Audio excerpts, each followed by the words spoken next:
السلام عليكم ورحمة الله وبركاته. عليكم السلام. إن الحمد لله نحمده ونستعينه ونؤمن به ونتوكل عليه ونعوذ بالله من شرور أنفسنا ومن سيئات أعمالنا. من يهده الله فلا مضل له ومن يضلل فلا هادي له. وأشهد أن لا إله إلا الله وحده لا شريك له وأشهد أن محمدا عبده ورسوله أرسله بالهدى ودين الحق ليظهره على الدين كله ولو كره المشركون. اللهم صل على محمد وعلى آل محمد كما صليت على إبراهيم وعلى آل إبراهيم إنك حميد مجيد. اللهم بارك على محمد وعلى آل محمد كما باركت على إبراهيم وعلى آل إبراهيم إنك حميد مجيد. أما بعد فإن خير الكلام كلام الله وخير الهدي هدي محمد صلى الله عليه وسلم وشر الأمور محدثاتها وكل محدثة بدعة وكل بدعة ضلالة وكل ضلالة في النار. يا أيها الذين آمنوا اتقوا الله حق تقاته ولا تموتن إلا وأنتم مسلمون. ബഹുമാന്യ സഹോദരി സഹോദരങ്ങളെ, അള്ളാഹുവിൻ്റെ നിയമനിർദ്ദേശങ്ങൾ ജീവിതത്തിൻ്റെ എല്ലാ മേഖലകളിലും സൂക്ഷിച്ച് പാലിച്ചുകൊണ്ട് തഖ്വയുള്ളവരായി ജീവിക്കാൻ പരമാവധി പരിശ്രമിക്കണമെന്ന് എന്നെയും നിങ്ങളെയും ഓർമ്മപ്പെടുത്തുകയാണ്. അള്ളാഹു അവൻ്റെ ഇഷ്ടദാസന്മാരിൽ നമ്മയൊക്കെ ഉൾപ്പെടുത്തി അനുഗ്രഹിക്കുമാറാകട്ടെ.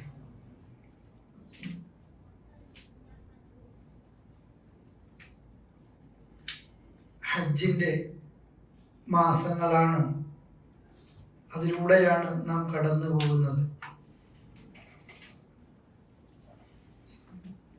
ഓരോരുത്തരുടെയും സ്വപ്നങ്ങളുടെ കൂട്ടത്തിൽ ഏറ്റവും വലുതായി നിൽക്കുന്നതും എന്നാൽ കഴിയുന്ന ആളുകൾ അത് ചെയ്യാതിരുന്നാൽ ഗൗരവകരമായ പാപമാണ് ചെയ്യുന്നത് എന്നുമൊക്കെ നമ്മൾക്കറിയുന്നതാണ് ഹജ്ജ്.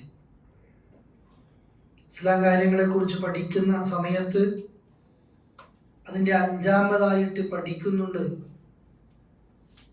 കഅബയിൽ പോയി ഹജ്ജ് ചെയ്യലാണ്. മനിസ്തതാഅ ഇലൈഹി സബീല, അതിലേക്ക് കഴിവെത്തിയ സാധ്യത എത്തിയ ആളുകൾ. അള്ളാഹുവിൻ്റെ പരിശുദ്ധ ഖുർആനും ഹജ്ജുമായി ബന്ധപ്പെട്ട സമയത്ത് ആ ഹജ്ജിനെ കുറിച്ച് പറയുന്ന ഘട്ടത്തിൽ വലില്ലാഹി അലന്നാസി ഹജ്ജുൽ ബൈത്തി മനിസ്തതാഅ ഇലൈഹി സബീല, ഒരാൾ അള്ളാഹുവോട് ഒഴിച്ചുകൂടാൻ പറ്റാത്ത നിലക്കുള്ള അയാളുടെ കടമയാണ് കഅബയിൽ പോയി ഹജ്ജ് ചെയ്യുക എന്നുള്ളത്. ആ പരിശുദ്ധ ഭവനത്തിൽ അയാൾ ചെന്ന് അയാൾ ഹജ്ജ് ചെയ്യുക എന്നുള്ളത് നിർബന്ധ ബാധ്യതയാണ്. എന്നിട്ട് തൊട്ടപ്പുറത്തെ ആയത്ത്, തൊട്ടപ്പുറം പറയുന്നത് വമൻ കഫർ, ആരെങ്കിലും നിഷേധം കാണിക്കുകയാണെങ്കിൽ. ഈ ആയത്ത് അവസാനിക്കുന്നത് ഇങ്ങനെയാണ്: കഴിയുന്നവർ കഅബയിൽ പോയി ഹജ്ജ് ചെയ്യണം. വമൻ കഫർ, ഇനി ഒരാൾ നിഷേധം കാണിക്കുകയാണ്, ഫഇന്നല്ലാഹ ഗനിയ്യുൻ അനിൽ ആലമീൻ, അല്ലാഹു ലോകരിൽ നിന്ന് ധന്യനാണ്. അള്ളാഹ്ക്ക് നിങ്ങളുടെ ഔദാര്യത്തിന്റെ ആവശ്യമൊന്നുമില്ല, അല്ലാഹ് ധന്യനാണ്.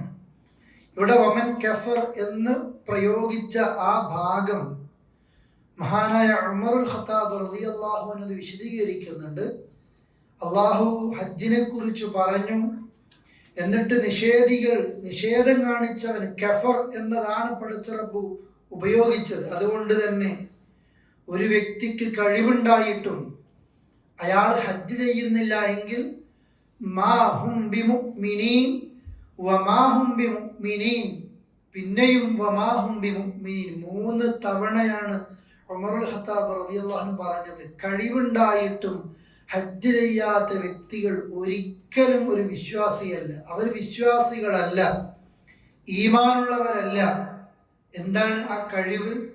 ആരോഗ്യമായ കഴിവുണ്ടാകണം, സാമ്പത്തികമുണ്ടാകണം, യാത്രയിൽ സ്ത്രീകൾക്ക് മഹ്റം ഉണ്ടാകണം, യാത്രക്ക് സാധ്യതകൾ ഉണ്ടാകണം, അള്ളാന്റെ മുമ്പിൽ ബോധിപ്പിക്കാൻ പറ്റുന്ന കാരണങ്ങൾ അതുണ്ടാകണം. അതിലേക്ക് എത്തുന്നില്ല എങ്കിൽ, പക്ഷെ പലപ്പോഴും നമ്മുടെ നാട്ടിലൊക്കെ ഇന്ന് അത് മാറി മാറി വരുന്നുണ്ട്. മുമ്പൊക്കെ 60, 70, 80 വയസ്സാകുമ്പോഴാണ് ഹജ്ജിനെ കുറിച്ച് ചിന്തിക്കുക. മുമ്പ് കാലത്ത് അല്ലെ കഫൻ പുടവയൊക്കെ അത് റെഡിയാക്കി വെച്ച് അതും കൂട്ടത്തിൽ വെച്ച് ഹജ്ജിന് പോകുന്ന സമയമുണ്ട്. ഏത് നിലയിലും ഇന്നും ഒരുപാടൊന്നും മാറിയിട്ടൊന്നുമില്ല. പക്ഷെ പലപ്പോഴും 3, 4 വയസ്സുള്ള കുട്ടിയുണ്ട്, എന്താ ഹജ്ജ് ചെയ്യാത്തത്? കുട്ടി വലുതായി കല്യാണം കഴിക്കട്ടെ, ഇഷ്ടംപോലെ സ്വത്ത് വാങ്ങിക്കൂട്ടുന്നുണ്ട്, പറയും കയ്യിൽ കാശില്ല, ബാങ്ക് ബാലൻസ് ഇല്ല, ഇഷ്ടംപോലെ സ്വത്തുണ്ട്, ബിൽഡിങ്ങുകളുണ്ട്, ഒക്കെ ഉണ്ട്. പക്ഷെ ഇയാൾ തീരുമാനിച്ചിട്ടില്ല ഇയാൾക്ക് കഴിവില്ല എന്നുള്ളത്. നറുക്കിന് കാത്തു നിൽക്കുകയാണ്. നറുക്കില്ലാതെ ഹജ്ജിന് പോകാനുള്ള കഴിവുണ്ട്. പലപ്പോഴും ആളുകൾ അത് അവസാനത്തിലേക്കും അലസമായിട്ടൊക്കെ കാണുകയാണ്. ചെയ്യാൻ കഴിയുന്ന ആളുകൾ, നാട്ടിലെ അത്രയൊന്നും റിസ്ക് ഗൾഫ് രാജ്യങ്ങളിൽ, പ്രത്യേകിച്ച് സൗദിയിൽ ജീവിക്കുന്ന നമ്മൾക്ക് ഒരുപാട് കാശൊന്നും വേണ്ട, ഒരുപാട് സമയവും വേണ്ട. നമ്മൾക്കറിയാം നമ്മളെ പലതിനും നമുക്ക് വിചാരിക്കുമ്പോൾ മാറ്റിവെക്കാനൊക്കെ കാശ് കിട്ടാറുണ്ട്. നമ്മുടെ ഈ ചെറുപ്പത്തിലെ ഹജ്ജ് അങ്ങനെയാണല്ലോ. മക്കത്തെ കഅബയിലിരുന്ന് ഹറമിലിരുന്ന് കുറേ ദിക്റുകളും നിസ്കാരമല്ലല്ലോ ഹജ്ജ്. ഹജ്ജ് കഅബയിൽ ഉംറയുണ്ട്, അത് കഴിഞ്ഞ് മിനയിൽ താമസിക്കാനുണ്ട്, അറഫയിൽ പോകാനുണ്ട്, മുസ്ദലിഫയിൽ ഉറങ്ങാനുണ്ട്, ജംറയിൽ എറിയാനും അതേപോലെ പിന്നെ അറുക്കാനും മുടിവടിക്കാനും ഹജ്ജിന്റെ തവാഫായും സഅയായും മിനയിൽ താമസിക്കാനും പിന്നെ ജംറകളിൽ ഓരോ ദിവസം പോയി കല്ലെറിയാനും, ഇതൊക്കെ ഒരാളിങ്ങനെ ടെന്റിൽ നിന്ന് ജംറയിലേക്ക്, കഅബയിലേക്ക്, അറഫയിലേക്ക്, മുസ്ദലിഫയിലേക്ക് നടക്കാനുള്ളതും ഓടാനുള്ളതും എറിയാനുള്ളതും തിരക്കിൽ പോകാനുള്ളതും ഒക്കെയാണ്. ആരോഗ്യമുള്ള സമയത്ത് ഇതൊക്കെ ഏറ്റവും വൃത്തിയിലും ഭംഗിയിലും അള്ളാഹുവിൻ്റെ ഓരോ ഇബാദത്തുകളും ചെയ്യുന്ന നേരത്ത് ഇഹ്സാനോടുകൂടെയും ഇഖ്ലാസോടെയും ചെയ്യാൻ ഏറ്റവും നല്ല സമയം നമ്മുടെ യൗവന പ്രായമാണ്. ഈ സമയത്ത് നമ്മൾ മാക്സിമം സമ്പാദിക്കാൻ തന്നെ നോക്കുക. നമ്മൾക്ക് ഹജ്ജിലേക്കുള്ളൊരു കാശ് നമ്മുടെ കയ്യിലുണ്ട്, നമുക്കറിയാം എനിക്ക് നിർബന്ധമാണോ അല്ലേ എന്നുള്ളത്. പ്രിയപ്പെട്ടവരെ, ഒരുപാട് ആളുകൾ അത് ആഗ്രഹിക്കുന്നുണ്ട്, പക്ഷെ അവർക്ക് എത്താൻ കഴിയുന്നില്ല. റസൂലുള്ളാഹി പറഞ്ഞില്ലേ, താബിഉ ബൈനൽ ഹജ്ജ് വൽ ഉംറ, നിങ്ങൾ ഉംറയും ഹജ്ജും അത് തുടർത്തണേ. കഴിയുന്ന രീതിയിൽ ഓരോ സമയത്തും ഉംറ നിർവഹിക്കാൻ പറ്റുന്ന ആളുകൾ അങ്ങനെ ചെയ്യട്ടെ. ഹജ്ജിന്റെ സമയത്ത് ആ ഹജ്ജിലേക്ക് അവർക്ക് സാധ്യതയുണ്ടെങ്കിൽ അത് നീട്ടിവെക്കാതെ ഹജ്ജിലേക്ക് അവർ എത്തട്ടെ. എന്തുകൊണ്ട്? അവിടുന്ന് പറയുന്നുണ്ട്, നിങ്ങളുടെ പാപങ്ങൾ പൊറുക്കപ്പെടാനും നിങ്ങളുടെ ദാരിദ്ര്യം അകറ്റപ്പെടാനും ഈ ഹജ്ജ് കാരണമാകും. ഏത് സമയത്താണ് നിങ്ങൾക്ക് തടസ്സമാകുന്നത് എന്ന് നിങ്ങൾക്ക് ആർക്കും അറിയില്ല.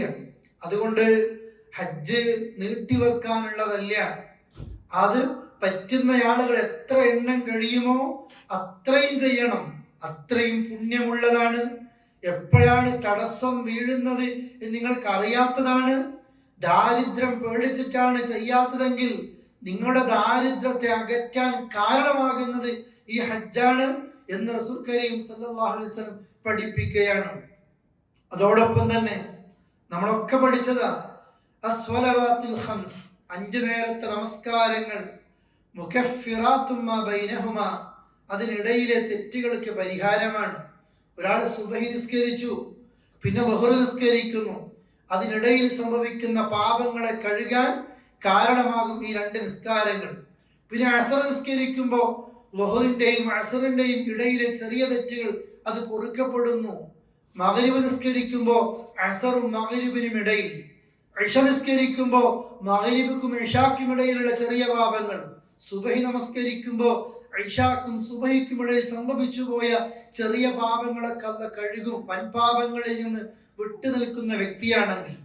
പിന്നെ ഹദീസിൽ പറഞ്ഞു, അതേ ഹദീസിൽ അൽ ജുമുഅതു ഇലൽ ജുമുഅ വൽ ജുമുഅതു ഇലൽ ജുമുഅ, ഒരു ജുമുഅ ഒരാൾ നിസ്കരിച്ചു, ഇനി അടുത്ത ജുമുഅ നിസ്കരിക്കുന്നത് വരെ അതിനിടയിലെ പാപങ്ങൾക്ക് പരിഹാരമാണ്. വൽ ഉംറതു ഇലൽ ഉംറ, ഒരാൾ ഒരു ഉംറ ചെയ്തു, ഇനി അടുത്ത ഉംറ എപ്പോഴാണോ അതിനിടയിലെ പാപങ്ങൾക്ക് പരിഹാരമാണ്. എന്നിട്ട് ആ ഹദീസ് അവസാനിപ്പിക്കുന്നത് വൽ ഹജ്ജുൽ മബ്റൂർ, മബ്റൂറായ ഹജ്ജ്. മബ്റൂർ ട്രാവൽസ് പോയിട്ട് ഹജ്ജ് ചെയ്യുന്നതല്ല അല്ലേ, ആ നിലക്കുള്ള ഏതെങ്കിലും കാര്യങ്ങളല്ല. മബ്റൂറായ ഹജ്ജ് കൊണ്ട് ഉദ്ദേശിക്കുന്നത് പാപങ്ങൾ കലരാത്ത, തെറ്റുകൾ ചെയ്യാതെ, അത്തരം വർത്തമാനങ്ങൾ പറയാതെ, അത്തരം വൃത്തികേടുകളൊന്നും ഹജ്ജിനിടയ്ക്ക് സംഭവിക്കാതെ ഒരാൾ കൃത്യമായും പുണ്യകരമായ ഹജ്ജ് ഒരാൾ ചെയ്താൽ ലൈസ ലഹു ജസാഉൻ ഇല്ലൽ ജന്ന, സ്വർഗമല്ലാത്ത ഒരു കൂലിയും അള്ളാഹു പകരം അയാൾക്ക് നൽകുന്നില്ല. ദുനിയാവിൽ എന്തെങ്കിലും നൽകും എന്നല്ല പറഞ്ഞത്. ഒരാൾ ഹജ്ജ് ചെയ്താൽ അത് വൃത്തിയോടെ ഭംഗിയോടെ ഒരാൾക്ക് ചെയ്യാൻ കഴിയുന്നുവെങ്കിൽ ആ വ്യക്തിക്ക് പടച്ചോൻ കൊടുക്കുന്ന കൂലി സ്വർഗം തന്നെയാണ്. അള്ളാഹു അതെല്ലാവർക്കും നൽകുമാറാകട്ടെ. പ്രിയപ്പെട്ടവരെ, ഈ സ്വർഗം ആഗ്രഹിച്ചുകൊണ്ട് ആ കഅബയിലേക്ക് മനസ്സിഷ്ടപ്പെട്ടുകൊണ്ട് പല ആളുകളും ഇന്ന് ഹറമിലേക്ക് എത്തി, ഇരു ഹറമുകളിലും അത് എത്തിക്കൊണ്ടേയിരിക്കുന്നു. കാലങ്ങൾക്ക് മുമ്പ് ഇബ്രാഹിം നബിയോട് അല്ലാഹ് പറഞ്ഞതാണ് വഅദ്ദിൻ ഫിന്നാസി ബിൽ ഹജ്ജ്, ജനങ്ങളെ ഹജ്ജിലേക്ക് ക്ഷണിക്കണം, വിളിക്കണം എന്നുള്ളത്. ആ സമയത്ത് കഅബത്തിന്റെ സമീപത്ത് ആൾതാമസമില്ല, വീടുകളില്ല, ആളുകളില്ല, വെള്ളമില്ല, ഒന്നുമില്ല. ഇബ്രാഹിം നബി ചോദിക്കുന്നുണ്ട്, ഇന്ന് ഞാൻ ഇവിടുന്ന് വിളിക്കുമ്പോ ഇതാര് കേൾക്കാൻ, ആരറിയാനാ? ഇബ്രാഹിം, നീ വിളിച്ചാൽ മതി, നാം അത് എത്തിച്ചുകൊണ്ടിരിക്കും. ആ വിളിക്കുത്തരമേകിക്കൊണ്ടാണ് ഖുർആൻ തന്നെ പറഞ്ഞില്ലേ, ആളുകൾ ഇങ്ങനെ ആ ഹറമിലേക്ക് കഅബയിലേക്ക് നടന്നുകൊണ്ടും യാത്രയിലായിക്കൊണ്ടും മലമ്പാതകൾ താണ്ടിക്കടന്നുകൊണ്ടും ആ കഅബയിലേക്ക് എത്തിക്കൊണ്ടേയിരിക്കുകയാണ്. മക്കയിൽ കാണാൻ ഭംഗിയുള്ള ഒന്നുമില്ല, ഒരു കടലില്ല, പുഴയില്ല, അങ്ങനെയുള്ള ഒരു പ്രകൃതി മനോഹരമായ ഒരു സ്ഥലമല്ല മക്ക. എന്നാലും ഹജ്ജിന് വന്ന ഒരാൾ എത്ര പ്രയാസപ്പെട്ട് ഹജ്ജ് ചെയ്താലും അയാൾ ആഗ്രഹിക്കും ഒന്നുകൂടി ഉംറയ്ക്ക് ഇവിടെ എത്തണം. ഉംറയ്ക്ക് വന്ന ആളുകൾ പറയും ഹജ്ജിനിവിടെ എത്തണം. അറഫയും ഹജ്ജിന്റെ മശായിലുകൾ കാണുന്ന ആളുകളൊക്കെ പറയും തൽബിയത്ത് ചൊല്ലി, അതേപോലെ തന്നെ ഇഹ്റാമിന്റെ വസ്ത്രം ധരിച്ചുകൊണ്ട് ഈ പുണ്യഭൂമിയിലേക്ക് എത്തണം. കാണാൻ ഇമ്പമില്ലാത്ത മക്കയെ കുറിച്ച് ആളുകൾ ആഗ്രഹിക്കുന്നത് അങ്ങനെയാണ്. കാരണം ഇബ്രാഹിമിയുടെ ദുആ അങ്ങനെയാണ്, പടച്ചോനെ ആളുകളെ അതിലേക്ക് ഒരു ഇമ്പമുണ്ടാക്കുന്ന ആ കഅബത്തിലേക്ക് ഒരു ഇഷ്ടമുണ്ടാക്കുന്ന നിലക്ക് ആളുകൾക്ക് നീ മനസ്സ് നൽകണേന്ന്. കാലങ്ങൾക്ക് മുമ്പ് ഒരു മനുഷ്യരുമില്ലാത്ത ഭൂമിയിൽ നിന്ന് ഇബ്രാഹിം നബി അള്ളാഹിനോട് പ്രാർത്ഥിക്കുക. ആ വിളിക്കുത്തരമേകിക്കൊണ്ട് ഇന്നും ആളുകൾ ഇങ്ങനെ കഅബയിലേക്ക് എത്തുക. ചിലർക്ക് കഴിഞ്ഞ വർഷങ്ങളിൽ അവസരം കിട്ടി, ചിലർക്ക് ഈ വർഷമാണ് അവസരം കിട്ടുന്നത്, ചിലർക്ക് അവർ ഹജ്ജൊക്കെ പാസ്സായിട്ടും അള്ളാഹുവിന്റെ ഖളാ അതിലേക്ക് എത്താതിരിക്കലാണ് പ്രയാസങ്ങൾ വരുന്നു. ആരോഗ്യപരമായും മറ്റുമൊക്കെ പരീക്ഷണങ്ങൾ വരുന്നു.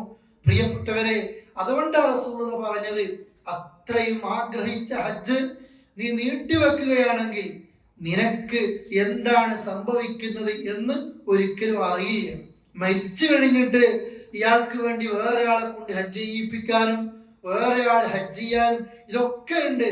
പക്ഷേ അതിന്റെ പൂർത്തീകരണവും അതിന്റെ ഏറ്റവും മഹത്വമുള്ളത് നമ്മൾ തന്നെ നമുക്ക് വേണ്ടി ഹജ്ജ് ചെയ്യുക എന്നുള്ളത് ഗൗരവത്തോടെ നാം മനസ്സിലാക്കേണ്ടതുണ്ട്.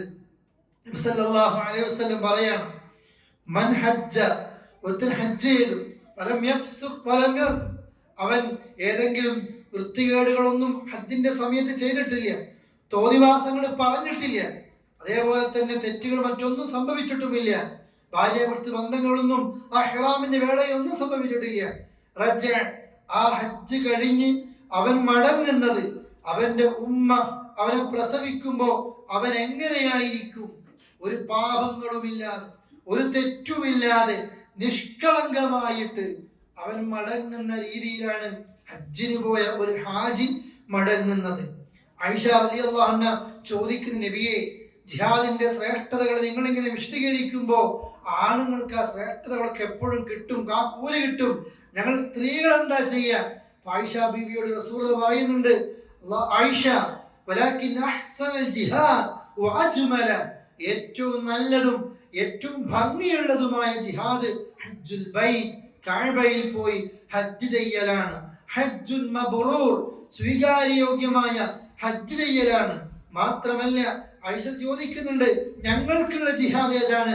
അലൈഹിന്ന ജിഹാദ് ലാ ഖിതാല ഫീ, ആയിഷ, സ്ത്രീകളായ നിങ്ങൾക്കും ജിഹാദ് ഉണ്ട്, പക്ഷേ അതിൽ യുദ്ധമില്ല എന്നേ ഉള്ളൂ. അൽ ഹജ്ജു വൽ ഉംറ, നിങ്ങൾക്കുള്ള ജിഹാദ് ഹജ്ജ് ചെയ്യലാണ്, ഉംറ ചെയ്യലാണ്. ഒരു ജിഹാദിന് പോകുമ്പോൾ എത്രത്തോളം കൂലി കിട്ടുമോ ആ കൂലി മുഴുവനും സ്ത്രീകളായ നിങ്ങൾക്കും ഉംറയിലൂടെ ഹജ്ജിലൂടെ കിട്ടുമെന്ന് ആയിഷ റളിയല്ലാഹു അൻഹ റസൂലുള്ളാഹിയോട് ചോദിക്കുമ്പോൾ ആ നിലക്ക് മറുപടി കൊടുക്കുകയാണ്. അതോടൊപ്പം തന്നെ ഉമർ അൽ ഖത്താബ് പറയുന്നുണ്ട്, ഷിദ്ദുർ റിഹാല ഫിൽ ഹജ്ജ് ഫഇന്നഹു അഹദുൽ ജിഹാദീൻ, അഥവാ നിങ്ങൾ ഹജ്ജിന് വേണ്ടി മുറുക്കി ഉടുത്തിറങ്ങിക്കോ, ഒരു ജിഹാദികളുടെ കൂട്ടത്തിലെ ഒരു ജിഹാദാണ് ആ നിലക്കുള്ള ഹജ്ജ് എന്ന് ഉമർ അൽ ഖത്താബിന്റെ ഒരു വാക്കായിട്ട്, ഒരു അസറായിട്ട് ആ നിലക്കും രേഖപ്പെടുത്തി വെക്കുകയാണ്. അതുകൊണ്ട് സഹോദരങ്ങളെ, ഹജ്ജ് കഴിയുന്ന സമയത്ത് തന്നെ, നമ്മുടെ ആ പ്രായത്തിൽ തന്നെ, അഥവാ അങ്ങോട്ടേക്ക് നീട്ടിവെക്കാതെ, എനിക്ക് പറ്റും, ഈ വർഷത്തെ അവസരങ്ങൾ കഴിയാണ്, അടുത്ത വർഷത്തെ ഹജ്ജിന് ഒരാൾ തീരുമാനിക്കേണ്ടത് ഇപ്പോഴാണ്. നമ്മളത് ലക്ഷ്യം വെക്കുകയാണെങ്കിൽ സൗദി അറേബ്യയിൽ നിന്നൊക്കെ 10,000 തൊട്ട് 15,000 അല്ലെങ്കിൽ 8,000 തൊട്ട് ഒരു 15,000 വരെ ആ നിലയ്ക്ക് വൃത്തിയോടെ ഭംഗിയോടെ ഹജ്ജ് ചെയ്യാനുള്ള ഒരുപാട് പാക്കേജുകൾ ഉണ്ടായിരിക്കും. ഞാൻ വിചാരിക്കുകയാണ്, ഇതാ ഒരു മാസം എന്നിൽ ഇത്ര ഞാൻ മാറ്റിവെക്കും, അള്ളാഹുവല്ലേ സാധിപ്പിക്കേണ്ടത്, ആ നിയ്യത്തിനല്ലേ കൂലി. തടസ്സങ്ങൾ നേരിട്ടാലും പോകാൻ കഴിയാതെ വന്നാലും അടുത്ത വർഷത്തെ ഹജ്ജ് ഞാൻ ചെയ്തിരിക്കുമെന്നുള്ള നിയ്യത്ത് ഒരാൾ ഇപ്പോഴാണ് ആ നിയ്യത്ത് എടുക്കുന്നതെങ്കിൽ അയാൾക്ക് മരണപ്പെട്ട് കഴിഞ്ഞാലും പടച്ചവന്റെ അടുക്കലേക്ക് ആദ്യം എത്തുന്നത് ആ നിയ്യത്തിന്റെ കൂലിയാണ്. അതുകൊണ്ട് ഹജ്ജ് നാം നീട്ടിവെക്കരുത്. ഹാജിമാര് മക്കയിലെത്തിയവരുണ്ട്, മദീനയിലെത്തിയവരുണ്ട്, എല്ലാവരും ഒരേ ലക്ഷ്യമാണ്. തൽബിയത്ത് ചൊല്ലിക്കൊണ്ട് ഇരു ഹറമുകളിലേക്കും അവരുടെ മീഖാത്തുകളിൽ നിന്ന് ഉംറയുടെ നിയ്യത്ത് വെച്ചുകൊണ്ട് ആ നിലയിൽ ഹറമുകളിലേക്ക് എത്തി. ഉംറ നിർവഹിച്ചു കഴിഞ്ഞ ആളുകൾ ഇപ്പൊ ഉംറയൊക്കെ കഴിഞ്ഞ് ഫ്രീ ആയി നിൽക്കുകയാണ്. ഇനി ദുൽഹജ്ജ് 8-ന് യൗമുത് തർവിയ, ഹജ്ജിന്റെ ഇഹ്റാം, ഹാജിമാര് മക്കയിലാണെങ്കിൽ, ഹാജിമാര് മിനയിലാണെങ്കിൽ, എവിടെയാണെങ്കിലും ദുൽഹജ്ജ് 8-ന് ഹജ്ജിന്റെ ഇഹ്റാം കിട്ടിയിട്ട് നേരെ മിനയിലേക്ക് പോകും, അപ്പോഴും തൽബിയത്ത.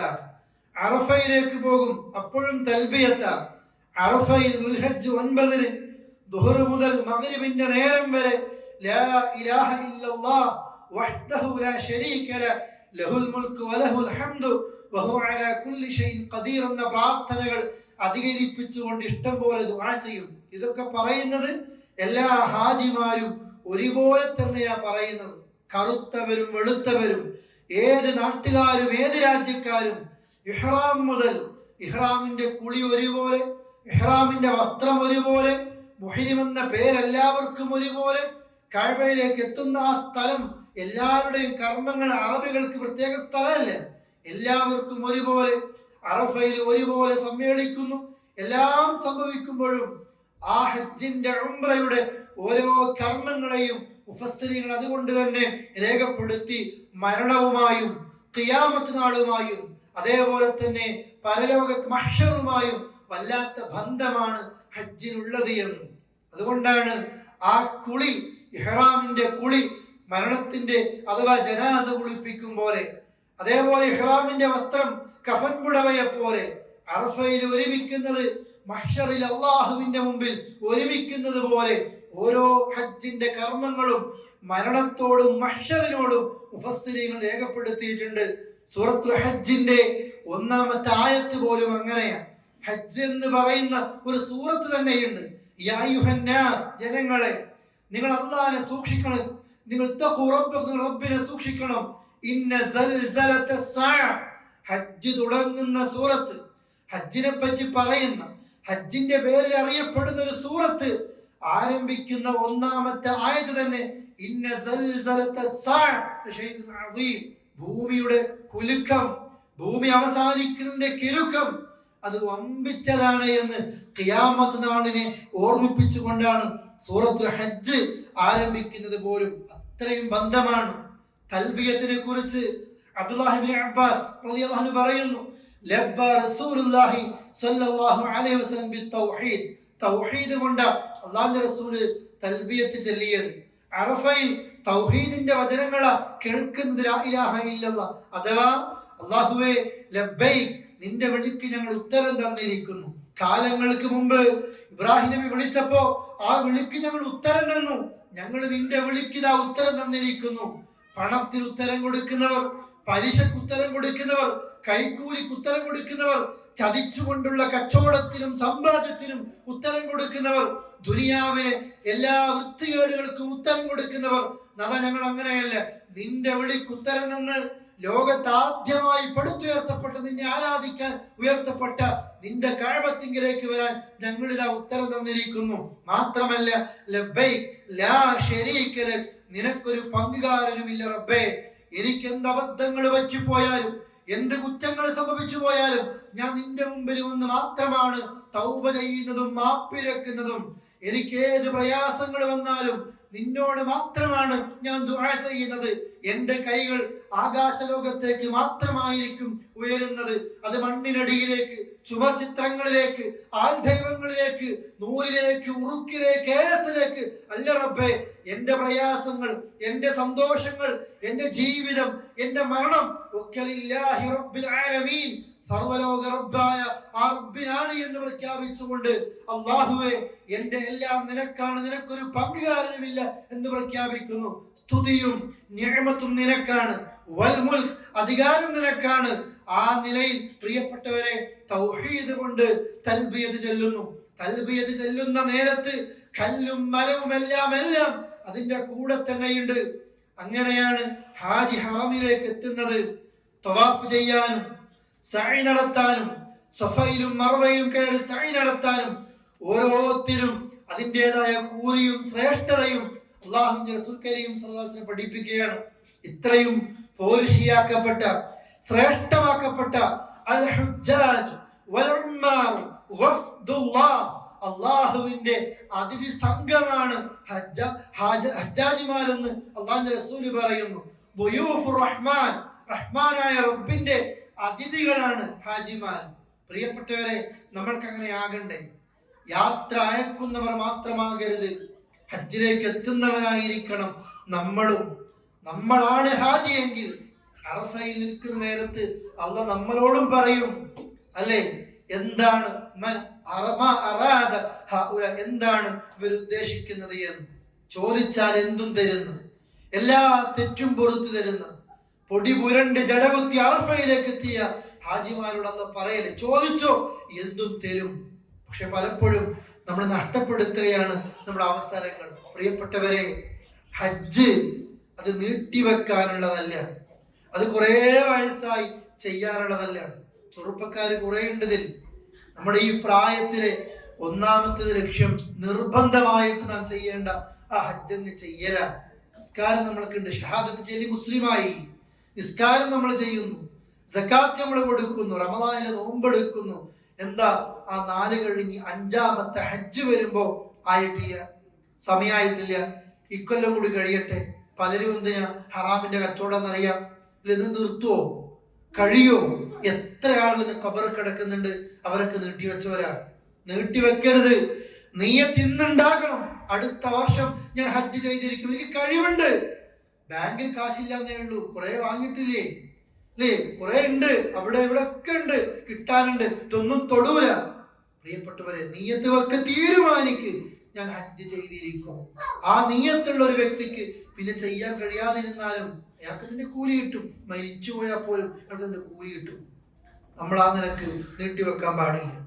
ദുൽഖഅദ പ്രിയപ്പെട്ടവരെ കഴിയാണ്, ദുൽഹജ്ജിലേക്ക് എത്തണം ഇൻഷാ അല്ലാഹ്. ആ ദുൽഹജ്ജിന്റെ ശ്രേഷ്ഠതകളും മറ്റുമൊക്കെ മറ്റൊരു ക്ലാസ്സിൽ പറയാം. അതിനു മുമ്പ് സൂചിപ്പിക്കാറുള്ളത്, ഇതോടൊപ്പം തന്നെ പറയേണ്ടത് ഇബ്രാഹിം നബിയുടെ ചരിത്രവും മറ്റുമൊക്കെ ഓർത്തുകൊണ്ടാണ് ഈ ഹജ്ജും അതേപോലെ തന്നെ ഈ ദുൽഖഅദ മാസങ്ങൾ അല്ലെ, ദുൽഖഅദയും ദുൽഹജ്ജും മുഹറവും അതുപോലെ പിന്നെ ഓരോ ഹജ്ജിന്റെ മാസങ്ങൾ വരുമ്പോഴൊക്കെ ഇബ്രാഹിം നബി, ഇസ്മായിൽ നബി, ഹാജറ ബീവിയെ ഒക്കെ ഓർത്തുകൊണ്ടാണ് വരുന്നത്. ആ ചരിത്രത്തിലെ പ്രധാനപ്പെട്ട ഒരു ഭാഗമാണ് ഇബ്രാഹിം നബി സ്വപ്നം കാണുന്നതും ഇസ്മായിൽ നബി അറുക്കുന്ന സ്വപ്നം കാണുന്നതും മോൻ തയ്യാറാകുന്നതും. ചെരിച്ചു വെച്ച് അറുക്കാൻ നോക്കുമ്പോ പകരം ഒരാടിനെ കൊടുത്തുകൊണ്ട് സ്വപ്നം താങ്കൾ സത്യപ്പെടുത്തി സാക്ഷാത്കരിച്ചു. ഇബ്രാഹിം നബിക്ക് വേണമെങ്കിൽ ഒരു സ്വപ്നം കണ്ടതല്ലേ, വഹീന്റെ കൂട്ടത്തിലെ ഏറ്റവും ചെറുതാണ് സ്വപ്നത്തിലൂടെ പ്രവാചകന്മാർക്ക് വഹി വരിക എന്നുള്ളത്. വേണമെങ്കിൽ ഒരു സ്വപ്നം എന്ന് വിചാരിച്ചാൽ മതിയായിരുന്നു. പക്ഷെ അങ്ങനെയല്ല, മറിച്ച് മോനോട് പറയാണ്, അറക്കാൻ വേണ്ടി പറയുന്നുണ്ട്. മോൻ പറഞ്ഞു, ഇപ്പൊ ചെയ്തോ, എന്താണോ കൽപ്പിക്കപ്പെടുന്നത് ചെയ്തോ, അല്ലെ, നാളെ പരലോകത്ത് ക്ഷമിക്കുന്നതോട് കൂടുതൽ ഉപ്പാക്ക് എന്നെ കാണാം. എല്ലാ നേരത്തും ഇബ്ലീസ് വിചാരിച്ചു ഇബ്രാഹിം നബിയെ പറ്റിക്കാൻ കഴിയുന്നില്ല, ഇതൊരിക്കലും ചെയ്യൂല എന്നാ കരുതിയത്. മോനും നടക്കൂലല്ലോ. അങ്ങനെ ആ മിനയിലേക്ക് കത്തിയും കാറൊക്കെ ആയിട്ട് പോയി ചിരിച്ചു കിടത്തിയതും അല്ലേ. ആ സമയത്ത് ഷെയ്ത്താൻ ഇപ്പോഴും കിട്ടുന്ന വിചാരിച്ചു, കിട്ടിയില്ല, എറിഞ്ഞോടിക്കുക ചെയ്യുന്നത്. ആ സ്മരണ ഇറക്കിക്കൊണ്ട് ലോക മുസ്ലിമീങ്ങൾ ബലിപെരുന്നാളുമായി ബന്ധപ്പെട്ട് അതിനോടനുബന്ധിച്ച് ഉളുഹിയത്ത് ഇറക്കുന്ന ആൾക്കാരുണ്ട്. അതിനും മടി കാണിക്കുന്ന ആൾക്കാരുണ്ട്. ദുനിയാവിലെ എല്ലാത്തിനും നമുക്ക് കാശുണ്ട്. ഒരു ഉളുഹിയത്തിന് നമ്മളിങ്ങനെ മടി കാണിക്കുക. അതിപ്പോൾ തീരുമാനിക്കേണ്ട സമയം. ഓരോ മഹലിലും ഇപ്പൊ നിങ്ങൾ ഇങ്ങനെ എല്ലാ മഹലിലും വാട്സപ്പിലൊക്കെ ഗ്രൂപ്പ് ഉണ്ടാകും അല്ലെ, ഒന്നിച്ചാണെങ്കിൽ ഇത്ര, ഷെയർ ആണെങ്കിൽ ഇത്ര എന്നൊക്കെ ഉണ്ടാകും. ആടിന് ഷെയർ ഇല്ല, മാടുകൾ അല്ലെ, ഒട്ടകത്തിന് ഒരാൾക്ക് അറക്കാം, 7 ആള് വരെ പോകാം അല്ലെ. ഇനി ഒരാൾ മൂരി ഇറക്കാണ്, പോത്തിന് ഇറക്കാണ് അല്ലെ. അതിന് ഒരാൾക്ക് കഴിയുമെങ്കിൽ ഒറ്റയ്ക്ക് തന്നെയാ ചെയ്യേണ്ടത്. ഒരാൾക്ക് ഒറ്റയ്ക്ക് പറ്റണില്ല, ഒരാളെ കൂടി കൂട്ടാൻ. ഞങ്ങൾ 2 ആള് കുഴപ്പമില്ല, നമുക്ക് 3 ആൾക്ക് ചെയ്താലും സാരമില്ല, നമ്മൾ 4 ആളും കൂടി കുഴപ്പമില്ല, 5, 6, 7 വരെ ഷെയർ എടുത്തു. ആ 7-ൽ ഒരു ഷെയറാണ് നമ്മൾ എടുക്കുന്നെങ്കിൽ നമ്മളെ ഷെയറിനെ ഈ ബൂഫിയൊക്കെ സൈലന്റ് പാർട്ണർ കൂട്ടുന്ന പോലെ ഞാൻ ഒരു ഷെയറിന് അതിലേക്ക് നീ എടുത്തോ എന്ന് പറയരുത്. ഷെയർ മാക്സിമം 7 വരെ അത് നമ്മൾക്ക് ചെയ്യണം. കഴിയുന്ന ആളുകൾ അത് ചെയ്യാതിരിക്കല്ലേ. ഇതൊക്കെയാ ബലിപെരുന്നാളിൽ. ബലിപെരുന്നാളിന്റെ ഡ്രസ്സിനെ കുറിച്ച് ചർച്ചയുണ്ട്, പോകുന്ന സ്ഥലങ്ങളെ കുറിച്ച് ചർച്ചയുണ്ട് അല്ലെ. ബലിപെരുന്നാൾ ഒഴിവാക്കി ടിക്കറ്റ് എടുത്ത് നാട്ടിൽ പോയി ആസ്വദിക്കുന്ന ചർച്ചയുടെ ഒക്കെ ഉണ്ട്. ഉദ്ഹിയത്തോ മറ്റുള്ളവർ അടുത്തത് വാങ്ങി വെക്കുന്നതിനേക്കാൾ അപ്പുറത്ത് അതെല്ലാ വർഷവും നമ്മൾക്ക് കഴിയണം. ഒരു ഷെയറിന് 7,000 അല്ല 8,000 10,000 ഒക്കെ ഇപ്പൊ നാട്ടിലുണ്ടാകും. ഒറ്റയ്ക്ക് പറ്റുമെങ്കിൽ അങ്ങനെ ചെയ്യും. സാധിക്കുമെങ്കിൽ എവിടെയാണോ നമ്മൾ നിൽക്കുന്നത് അവിടെ പറ്റുമെങ്കിൽ നമ്മുടെ കൈകൊണ്ട് തന്നെ അറക്കാൻ കഴിയുന്നെങ്കിൽ, അല്ല നമ്മൾ നിൽക്കുന്ന സ്ഥലത്തിന് നമ്മൾക്കൊന്ന് തിന്നാൻ കഴിയുന്നതാണെങ്കിൽ അങ്ങനെ. ഇവിടെ സംവിധാനങ്ങളൊന്നും ഇല്ല എന്ന് കൂട്ടിക്കോ, നമ്മുടെ മഹലിൽ ചെയ്യാം. മഹലില്ലേ അപ്പുറം ചെയ്യാം അല്ലേ. നമ്മുടെ മഹലിൽ 10,000 റിയാലൊക്കെ 10,000 റുപ്യൊക്കെയാണ്, ഇത്രയൊന്നും എടുത്തില്ല. നമുക്കിപ്പോൾ ഓപ്ഷൻസ് ഒക്കെ ഉണ്ടല്ലോ. നോർത്ത് ഇന്ത്യയിലൊക്കെ 3,500 ഒരാളുടെ ഷെയർ. അതിനെ കഴിയും, അതിനെ പറ്റും അങ്ങോട്ട് ചെയ്തു. അതേപോലെ നമ്മൾ നാട്ടിൽ തന്നെ വയനാട്ടിലൊക്കെ അത്തരം സ്ഥലങ്ങളിലും 5,000-6,000 റുപ്യക്ക് ഷെയറുകളുണ്ട്. പാവങ്ങളാണ്, പറ്റുമോ അവിടുത്തെ കൊടുത്തോ. ഞാൻ പറയുന്നത് ഉദ്ഹിയത്തിന്റെ ഏതെങ്കിലും നമ്മുടെ മഹലിൽ തന്നെ നമ്മൾ തിന്നലും നമ്മൾ അറക്കലും നമ്മളവിടെ നിൽക്കലൊക്കെയാണ് ഏറ്റവും ശ്രേഷ്ഠത. അതൊക്കെയാണ് വേണ്ടത്. ഇതൊന്നും പറ്റാത്തവർക്കുള്ള ഓപ്ഷൻസും സാധ്യതകളൊക്കെ ഉണ്ട് എന്ന് പറഞ്ഞാൽ 3,000-4,000 റുപ്യ എന്നൊക്കെ പറഞ്ഞാൽ ഇവിടുത്തെ 200 റിയാലില്ല അല്ലേ. നമ്മൾ 4 ആൾ ചായ കുടിക്കാനും പൈസ ക്യാഷ് വേണ്ടി വരും. അപ്പൊ ഉദ്ഹിയത്ത് നമ്മളെല്ലാവരും തയ്യാറാകണം. കഴിയുന്ന ആൾക്കാരൊക്കെ അത് 10,000 15,000 റിയാൽ സാലറി കിട്ടുന്ന പറഞ്ഞല്ല 1,500 ആണെന്ന് എന്ത് ചെയ്യുക, ഉദ്ഹിയത്തിന് കൂടെ ഒരു കുഴപ്പമൊന്നുമില്ല. നമ്മുടെ മനസ്സുകൊണ്ട് തീരുമാനിച്ചാൽ എല്ലാത്തിനും കാശുണ്ടാവും. 1,500 6,000-ന്റെ 8,000-ന്റെ ഫോൺ ഉപയോഗിക്കും, ഒരു കുഴപ്പം ഉണ്ടാവില്ല അല്ലേ. എല്ലാം ഉണ്ടാവും. ദീനിന്റെ വിഷയം പറയുമ്പോൾ നമുക്ക് ഞെരിക്കും, ഇബ്ലീസ് ഇങ്ങനെ തോന്നിക്കും. ഷെയ്ത്താനാണ് നിങ്ങൾക്ക് ദാരിദ്ര്യം എപ്പോഴും തോന്നിപ്പിക്കുക ഷെയ്ത്താനാണ്. ദീനിന്റെ വിഷയത്തിൽ കേട്ടോ എപ്പോഴും ഷെയ്ത്താൻ ഇപ്പൊ ഇത്ര കൊടുത്താൽ ഞാൻ ഒറ്റക്കാർക്ക് ഒരു ഷെയർ മതി അല്ലേ. വേറെ ദുനിയാവിന്റെ ആണെങ്കിലോ നമ്മൾ തന്നെ വാരി പിടിക്കുകയും ചെയ്യും. അള്ളാഹു നിങ്ങൾക്ക് ഓഫർ നൽകുന്ന എന്താണ്? നിങ്ങളുടെ പാപങ്ങളൊക്കെ പൊറുക്കലാണ്. വാജിറാണ്, വമ്പിച്ച കൂലിയ സ്വർഗ്ഗം. അർക്കുന്ന എന്തിനാ? അതിന്റെ രക്തവും മാംസവും അള്ളാഹ്ക്ക് വേണ്ട, അല്ലാതെ എത്തുകയില്ല. നിങ്ങളിലെ തഖ്വയാണ് അള്ളാഹിലേക്ക് എത്തുന്നത്. നിങ്ങളുടെ ആത്മാർത്ഥത, ആ തീരുമാനം ആരോ വെച്ചു കൊണ്ടുപോയിട്ട് അങ്ങനെയല്ലേ. നമ്മളെ ആ തീരുമാനം, തഖ്വ, ഇഖ്ലാസ്, അതാണ് അള്ളാഹ്ക്ക് വേണ്ടത്. അപ്പോ അതിലേക്ക് നിങ്ങൾ ശ്രദ്ധയുണ്ടാകണം. ഒരാളങ്ങനെ തീരുമാനിക്കുകയാണെങ്കിൽ, ഇനിയാണ് ഒന്ന് രണ്ട് കാര്യങ്ങൾ ശ്രദ്ധിക്കാനുള്ളത്. ഒരാൾ ഉദ്ഹിയത്ത് തീരുമാനിക്കുകയാണ്, റസൂലുള്ളാഹി പറയാണ്, ഇദാ റഅയ്തും ഹിലാല ദുൽഹിജ്ജ, ദുൽഹിജ്ജ മാസം ഒരാൾ ദുൽഹിജ്ജ മാസം കണ്ടു, വഅറാദ അഹദുക്കും അൻ യുദഹി, ഉദ്ഹിയത്ത് ഒരാൾ ഉദ്ദേശിക്കുകയാണ്, ഫൽയുംസിക് അൻ ശഅരിഹി വഅദ്ഫാരി, നഖവും മുടിയും അവൻ എടുക്കാതിരിക്കട്ടെ. വേറെ ഹദീസിലുള്ളത്, മൻ കാന ലഹു ദബ്ഹ്, ഒരാൾക്ക് അറവുണ്ട്, ആ അറവ് ഫഇദാ ഉഹില്ല ഹിലാലു ദുൽഹിജ്ജ, ദുൽഹിജ്ജ മാസം പിറവിയുണ്ടാൽ ഫലയഖുദന്ന മിൻ ശഅരിഹി വലാ മിൻ അദ്ഫാരിഹി ഷൈഅൻ ഹത്താ യുദഹി, അവൻ പിന്നെ അറക്കുന്നത് വരെ മുടിയോ നഖമോ അവൻ എടുക്കാതിരിക്കട്ടെ. അഥവാ നമ്മളിപ്പോൾ തീരുമാനിക്കുന്നുണ്ട്, കാശൊന്നും കൊടുത്തിട്ടില്ല, നമുക്ക് നിയ്യത്തുണ്ട് ഉദ്ഹിയത്തൊക്കെ അറക്കണം എന്നുള്ളത്. ദുൽഹിജ്ജ 1 മുതൽ പിന്നെ അറക്കും വരെ നമ്മുടെ മുടിയും എടുക്കാതിരിക്കലാണ് അതിന്റെ അതവ്.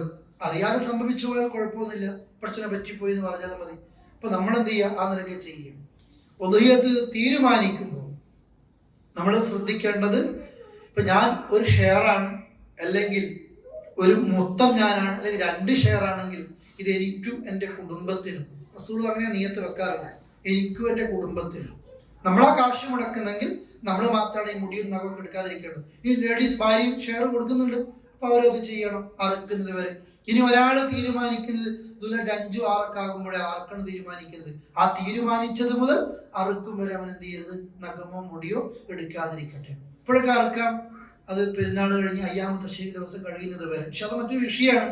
ഞാൻ ദുൽഹിജ്ജ ആകുന്നതിന് മുമ്പ് ചില ശ്രദ്ധിക്കാനുള്ളത്, ഉദ്ഹിയത്തിലേക്ക് ചേരാനും ചേർന്ന് കഴിഞ്ഞാൽ പാലിക്കേണ്ട മര്യാദകളെ കുറിച്ചും ഒന്ന് സൂചിപ്പിച്ചു എന്ന് മാത്രമേ ഉള്ളൂ. മുമ്പൊക്കെ ഇസ്ലാഹി സെന്ററുകളൊക്കെ ചെയ്യാറുണ്ടായിരുന്നു കൊറോണയുടെ സമയത്തൊക്കെ, ഇപ്പൊ അങ്ങനെ ഇല്ല. അതിന്റെ സാധ്യതകളും പ്രയാസങ്ങളും പ്രശ്നങ്ങളൊക്കെ ആയിട്ട് ഇവിടെ അറുക്കുന്ന ആളുകൾക്ക് പിന്നെ അതിനുള്ള സംവിധാനങ്ങൾ, ഹൈപ്പർ മാർക്കറ്റുകൾ പോലെ അവർക്ക് നിങ്ങൾ പേര് കൊടുത്തു കഴിഞ്ഞാൽ അവരർക്കും നിങ്ങളുടെ മാംസം നിങ്ങളുടെ കൈകളിലേക്ക് എത്തിക്കുകയൊക്കെ ചെയ്യും. സംവിധാനങ്ങൾ നിങ്ങൾ ചോദിക്കുക. ഇനി കുറച്ച് ആൾക്കാർ തീരുമാനിക്കുകയാണ്, നമ്മൾ ഇവിടുന്ന് അർത്ഥം തീരുമാനിക്കുകയാണ്, ഇൻഷാ അല്ലാഹ് ആ സാധ്യതകളും ഇൻഷാ അല്ലാഹ് അതുമായി ബന്ധപ്പെട്ട് ആലോചിക്കാം. എന്തായിരുന്നാലും പ്രിയപ്പെട്ടവരെ, നന്മയിലേക്ക് മുന്നേറുക. അല്ലാഹു തആല അനുഗ്രഹിക്കുമാറാകട്ടെ. വസല്ലല്ലാഹു അലാ നബിയിന മുഹമ്മദിൻ വഅലാ ആലിഹി വസഹ്ബിഹി അജ്മഈൻ. അസ്സലാമു അലൈക്കും വറഹ്മത്തുള്ളാഹി.